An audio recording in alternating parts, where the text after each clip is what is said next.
सज्जन बोले एक दूसरे से, बोले हम पूर्व जन्म मानते ही नहीं। बोले तुम्हारे नहीं मानने से क्या होता नहीं है, पिछला जन्म जरूर था।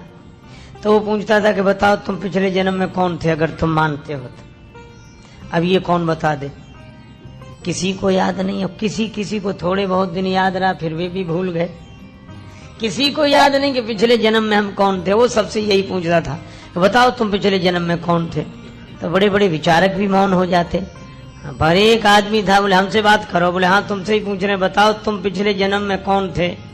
तो बोला हम तुम्हारे बाप थे। बड़ा क्रोध आया, बोला ऐसा नहीं है, ऐसा नहीं है, तुम हमारे बाप नहीं थे। तो बोला फिर, बोले हम तुम्हारे बाप थे। तो बोला चलो तुम ही बने रहो, मान तो गए कि थे, यही तो सिद्ध करना था। संतों की बात है कि ये जन्म जन्म का क्रम है, जन्म जन्म मुनि यतन कराहे।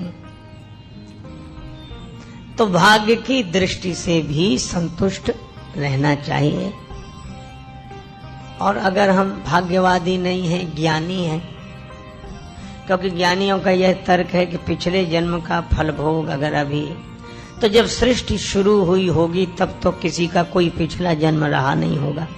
पहले सृष्टि जब शुरू हुई होगी, पहले तो उसका भी उत्तर देने वाले लोग हैं। बोले पहले जब प्रलय हुई थी तब का संस्कार लेकर अगले जन्म से प्राणी यात्रा शुरू करता है। तो फिर तर्क करने वाला कहता कि नहीं, प्रलय की बात हम तो कह रहे जन्म पहले सृष्टि हुई होगी। जब सृष्टि हुई नहीं होगी तो प्रलय किसकी हुई होगी। अब इससे तो पिछला जन्म सिद्ध ही नहीं होता। इसलिए तुलसीदास जी ने कहा कि आदि सृष्टि की बात मत करो। क्यों? बोले विधि प्रपंच अस अचल अनादि, यह तो अनादि काल से ऐसी प्रपंच है यह।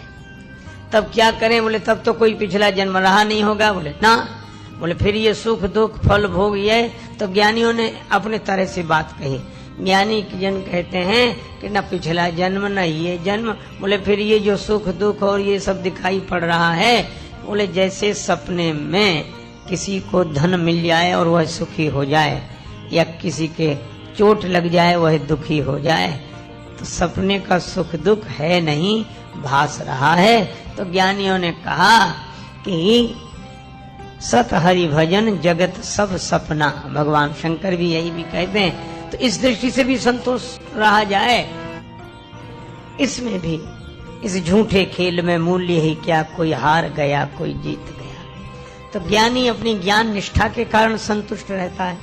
प्रारब्धवादी भाग्य का भोग मानकर संतुष्ट रहता है। काहु न को सुख दुख कर दाता, निज कृत कर्म भोग सब भ्राता। ज्ञानी सोचता है जगत सब सपना। और भक्त क्या सोचता है कि न भाग्य है